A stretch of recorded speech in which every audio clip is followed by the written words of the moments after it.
190 million pounds کے case میں آج عمران خان کی عبوری ضمانت میں جو ہے وہ 3 دن کی توسیع کی گئی ہے، جبکہ دفعہ 144 کی خلاف ورزی کے کیس میں عمران خان کی جو ہے ضمانت میں 10 دن کی توسیع کی گئی ہے۔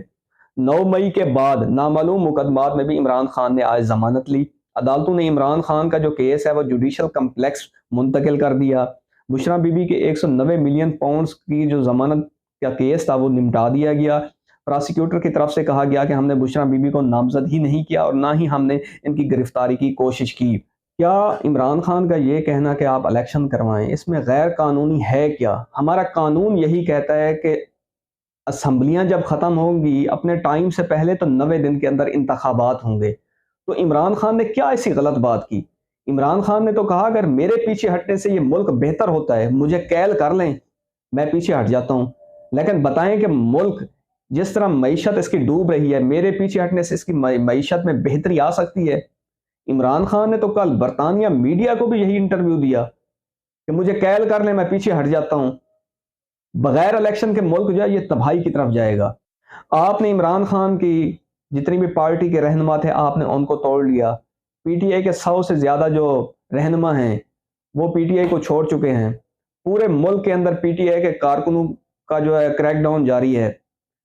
جتنے بھی ٹکٹ ہولڈرز تھے وہ چھپ چکے ہیں، سامنے نہیں آ رہے، اپنی ٹکٹیں واپس کر رہے ہیں۔ اس کے علاوہ اور کیا چاہیے گورنمنٹ کو؟ پی ٹی آئی تو ختم ہو چکی ہے، اب تو آپ کو الیکشن کروانے چاہیے، آئیں سامنے میدان میں آئیں، الیکشن لڑیں، سامنے دودھ کا دودھ اور پانی کا پانی ہو جائے گا۔ یہ تو کوئی طریقہ نہیں ہے کہ آپ عدالتوں کی بات بھی نہیں مانیں گے اور الیکشن بھی نہیں کروائیں گے۔ تو آپ کو الیکشن ہر صورت کروانے پڑیں گے۔ عمران خان نے تو کہہ دیا ہے کہ آپ مجھے ٹائم فریم بتا دیں کتنے دن تک آپ میرے مزید کتنے رہنما توڑ سکتے ہیں، اس کے بعد الیکشن کروا دیں۔ اس سے بڑی بات تو اور ہو ہی نہیں سکتی۔ تو اس لیے آپ نے جتنے رہنما توڑنے ہیں پی ٹی آئی کے ساتھ جس طرح آپ نے کرنا ہے، جس طریقے سے آپ نے اس کو دیوار کے ساتھ لگا دیا ہے، اب آپ کو الیکشن کروانے پڑیں گے۔ ماضی سے آپ نے کچھ سبق نہیں سیکھا۔ 2013 میں نون لیگ نے پی پی کو توڑا، 2018 میں نون لیگ کو پی ٹی آئی نے توڑا، اس سے پہلے پاک سرزمین پارٹی نے ایم کیو کو توڑا۔ کیا یہ سیاسی جماعتیں ختم ہو گئی ہیں؟ نہیں ہوئی۔ سیاسی جماعتیں کبھی بھی ختم نہیں ہوں گی۔ اگر رہنما ایک پارٹی کو چھوڑ دیتا ہے اس سے یہ مراد نہیں ہے کہ پارٹی کا جو ووٹ بینک ہے وہ ختم ہو چکا ہے۔ پارٹی کے چلے جانے سے ووٹ بینک پر اثر نہیں پڑتا۔ عمران خان کا ووٹ کل بھی تھا، آج بھی ہے۔ جی جو اگلی خبر ہے وہ بھی عمران خان کے متعلق ہے۔ وزیر صحت کی news conference per P T I جو ہے وہ ایکشن میں آ چکی ہے۔ میڈیکل رپورٹ تیار کرنے اور جاری کرنے والے ڈاکٹر کے خلاف کارروائی کا فیصلہ کیا گیا ہے پی ٹی آئی کی طرف سے۔ پروفیسر ڈاکٹر رضوان تاج کو جو ہے وہ قانونی نوٹس بھجوا دیا گیا ہے۔ جعلی رپورٹ تیار کرنے پر 10 ارب روپے ہرجانہ جو ہے مطالبہ کیا گیا اس لیگل نوٹس کے اندر۔ 14 دن کے اندر معافی مانگے ورنہ قانون جو ہے وہ حرکت میں آئے گا، اور قانونی کارروائی کا اندیا دیا اور نیشنل اور انٹرنیشنل نیوز میں اس خبر کو شائع کیا جائے معافی نامے کی۔ میں یہاں پہ یہ گورنمنٹ سے پوچھنا چاہتا ہوں، ان کے وفاقی وزیر سے، کہ کیا ایک سابق وزیر اعظم، ایک ایسا وزیر اعظم جس نے محمد عربی حضرت محمد صلی اللہ علیہ وسلم کی ناموس پر اٹھنے والی انگلی کو دہشت گرد قرار دیا، جس نے پاکستان کا نام روشن کیا کرکٹ کے میدان میں، اس کی اس طرح سے غلط میڈیکل رپورٹ بنوا کر شائع کرنا، کیا یہ ٹھیک تھا؟ اس سے ہم نے دنیا کو کیا پیغام دیا ہے کہ پاکستان کی سیاست جو ہے وہ اس قدر گندی ہو چکی ہے کہ یہاں سیاسی رہنما جب ان کی حکومت چلی جاتی ہے تو اس کے بعد اس کو اس طرح سے کرٹیسائز کیا جاتا ہے۔ کیا ایک سابق وزیر اعظم پر شراب اور کوکین کا الزام لگانا یہ درست ہے؟ اگر خدا نخواستہ کل کلا کو عمران خان کی حکومت آتی ہے تو وہ جب باہر جائیں گے تو باہر کی دنیا ان کو کیا سمجھے گی؟ کیا اس سے پاکستان کی عزت میں اضافہ ہوا ہے؟ ہمیں یہ کب عقل آئے گی؟ ہم اپنے ذاتی مفاد کی خاطر اس ملک کو کیوں داؤ پہ لگا رہے ہیں؟ ایک سیاسی جماعت کو قطعاً ایسا نہیں کرنا چاہیے۔ کیا دنیا ہمیں دیکھ نہیں رہی؟ کل کلا کو عمران خان کی حکومت آئے گی وہ بھی اس طرح کرے گا۔ اب آپ یہ دیکھ لیں، ہمارا وہ ملک ہے جب شرجیل میمن سے اس وقت کے چیف جسٹس نے شراب کی بوتلیں برآمد کی، بعد میں وہ شہد کی بوتلیں ثابت ہو گئی تھیں۔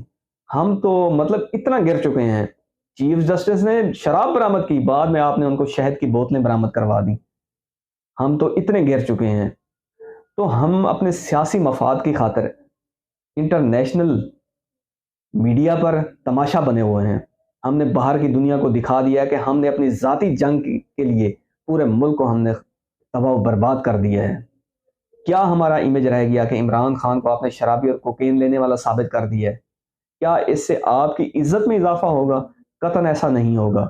آج آپ کر رہے ہیں، کل آپ کے ساتھ ہوگا۔ اس لیے گورنمنٹ کو چاہیے کہ وہ معافی مانگے عمران خان سے۔ یہ سیاست میں اس طرح کی چیزیں قابل برداشت نہیں ہیں۔ ہر حکومت پھر اسی طرح کرے گی۔ عوام کے متعلق کسی کو کوئی لین دین نہیں ہے کہ کیا ہو رہا ہے۔ سیاسی طور پر ہم ایک دوسرے کے اوپر حملے کر رہے ہیں۔ ملک کا کسی کو خیال نہیں ہے۔ کیا سارے سیاسی جماعتیں بیٹھ کر مذاکرات کے ذریعے یہ حل نہیں نکال سکتی؟ کیا ہم نے ضروری میڈیا پر ہر روز یہی تماشا لگانا ہے؟ یہ تماشا بند ہونا چاہیے۔ ہمارا ملک جو ہے وہ معاشی طور پر ڈوب رہا ہے۔ اس وقت ہمیں مذاکرات کی ضرورت ہے۔ اداروں کو چاہیے کہ حکومت کو ایک پیج پر لائیں، مذاکرات کی طرف لے کر جائیں، تب جا کے ملک جو ہے وہ آگے چلے گا۔ اس کے بعد جو اگلی خبر ہے وہ بڑی ہی انٹرسٹنگ ہے، اور ہمیں نظر بھی آ رہا تھا کہ آئی ایم ایف جو ہے ہمیں کیوں قرض نہیں دے رہا۔ وہ جو خبر ہے میں آپ کے ساتھ شیئر کرتا ہوں۔ I M F mission chief کا بیان پاکستان کے داخلی امور میں مداخلت قرار۔ آئی ایم ایف چیف کا بیان غیر معمولی نوعیت کا ہے۔ پاکستان قانون کے مطابق چل رہا ہے۔ پاکستان کے اندرونی معاملات میں آئی ایم ایف کی مداخلت جو ہے یہ نہیں ہونی چاہیے۔ آئی ایم ایف پروگرام جو ہے یہ ہماری ترجیح ہے۔ اس کے علاوہ ہمارے پاس پلان بی بھی ہے۔ قرض پروگرام تاخیر جو ہے پاکستان اور آئی ایم ایف دونوں کے مفاد میں نہیں ہے۔ یہ کس کا کہنا تھا؟ عائشہ غوث ہے، وزیر مملکت، ان کا کہنا تھا۔ اچھا، اب میں بتاتا ہوں کہ آئی ایم ایف کے مشن چیف نے کیا کہا۔ اس نے پاکستان کی موجودہ سیاسی صورتحال میں بیان دیا اور کہا کہ امید ہے کہ آئین اور قانون کے مطابق راستہ تلاش کیا جائے گا۔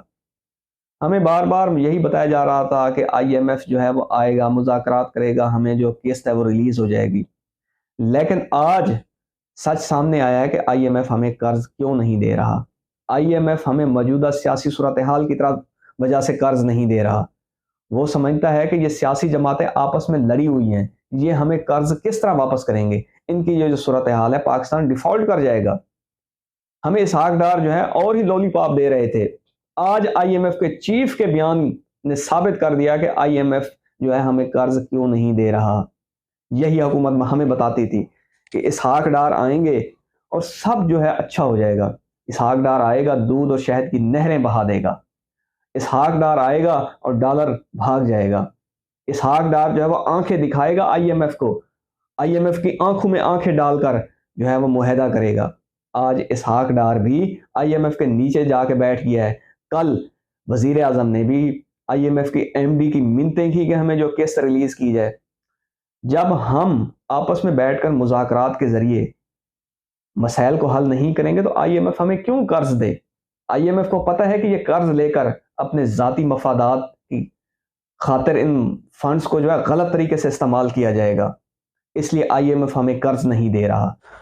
جی، ولاؤ کے آخر میں جو ہے پی ٹی آئی کو خیر آباد کہنے والے جو اراکین ہیں ان کی تعداد جو ہے وہ 100 سے زیادہ ہو گئی ہے۔ موسٹلی جو تعداد ہے وہ پی ٹی آئی کے ان رہنماؤں کی ہے جو 2018 میں انہوں نے پی ٹی آئی کو جوائن کیا۔ جہانگیر ترین ان کو جہاز میں بھر بھر کر لائے تھے۔ موسٹلی جو ہے ان کی تعداد زیادہ ہے۔ اسی چیز کا فائدہ اٹھاتے ہوئے جہانگیر ترین جو ہے وہ متحرک ہو چکے ہیں۔ جہانگیر ترین کوشش میں ہے کہ وہ اپنی کوئی نئی پارٹی بنائیں۔ جتنے بھی عمران خان کو چھوڑ کر جانے والے رہنما ہیں ان کو اپنی پارٹی کے اندر لے کر آئیں۔ میں جہانگیر ترین کو کہتا ہوں کہ جس طرح یہ عمران خان کے وفادار نہیں بنے، عمران خان نے ان کو بہت کچھ دیا، عمران خان کی وجہ سے یہ لوگ جیتے۔ اگر وہ عمران خان کو فائدہ نہیں دے سکتے تو آپ کے کسی کام نہیں آئیں گے۔ یہ چلے ہوئے کارتوس ہیں، آپ کے کام نہیں آئیں گے۔ آپ بے شک جتنی کوشش کر لیں، جب آپ پر برا وقت آئے گا یہ آپ کو بھی چھوڑ دیں گے۔ اس کے علاوہ آصف علی زرداری نے لوٹ سیل لگا لی ہے لاہور کے اندر، بلاول ہاؤس پہ مورچے سنبھال لیے ہیں۔ جو جہانگیر ترین سے بچے گا وہ آصف علی زرداری کے پاس چلا جائے گا، جو آصف علی زرداری سے بچیں گے وہ نون لیگ میں چلے جائیں گے۔ آصف علی زرداری نے بھی لنڈا بازار لگا رکھا ہے، نون لیگ نے بھی، جہانگیر ترین نے بھی۔ یہ سلسلہ آخر کب تک چلے گا؟ کیا سیاسی جماعتوں کو اس طرح توڑا جا سکتا ہے؟ کیا اس طرح سیاسی جماعتیں ختم ہو جائیں گی؟ پاکستان کی تاریخ گواہ ہے، ہم وہ ملک ہیں جب قائد اعظم کی بہن نے الیکشن لڑا تو ہم نے اس کو ریاست مخالف ڈکلیئر کر دیا۔ بدقسمتی سے ہم وہ ملک ہیں، ہم وہ ملک ہیں جب بے نظیر نے الیکشن لڑا تو یہی نون لیگ تھی جس نے ہیلی کاپٹر کے ذریعے بیہودہ تصویریں پھینکی گئی۔ اس کے ساتھ ہی آج کا ولاگ ختم کرتے ہیں۔ جہاں رہیں خوش رہیں، اپنا اور میرے چینل کا خیال رکھیے گا۔ پاکستان زندہ باد۔